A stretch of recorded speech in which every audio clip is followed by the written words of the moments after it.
সেইটো আমি কেতিয়াও ছাপোৰ্ট নকৰোঁ।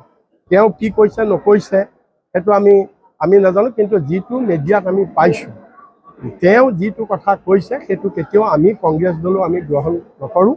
অসমত আমাৰ স্পষ্ট স্থিতি যে অসমত এজনো বিদেশী থাকিব নোৱাৰিব, আৰু কংগ্ৰেছ দলে সদায় এইটোত আপোচবিহীন স্থিতি লৈ আছে।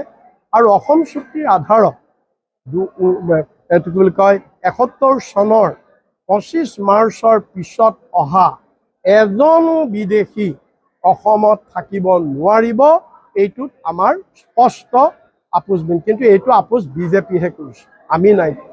আজি হিমন্ত বিশ্বই যিমানেই তেওঁ এইটো কি বুলি কয় ৰামনামী কাপোৰ নিপিন্ধক, তেওঁ আজি এইটো কি বুলি কয় হামিদাৰ ষ্টেটমেণ্টৰ ওপৰত তেওঁ যিমানেই তালফাল নকৰক, কিন্তু তেওঁইতো অসম চুক্তি শেষ কৰিলে। কা আইনখন আনি অসম চুক্তি কোনে শেষ কৰিলে? যে ২০১৪ চনৰ ৩১ ডিচেম্বৰলৈকে অহা মানুহে ইয়াত এতিয়া নাগৰিকত্ব পাব।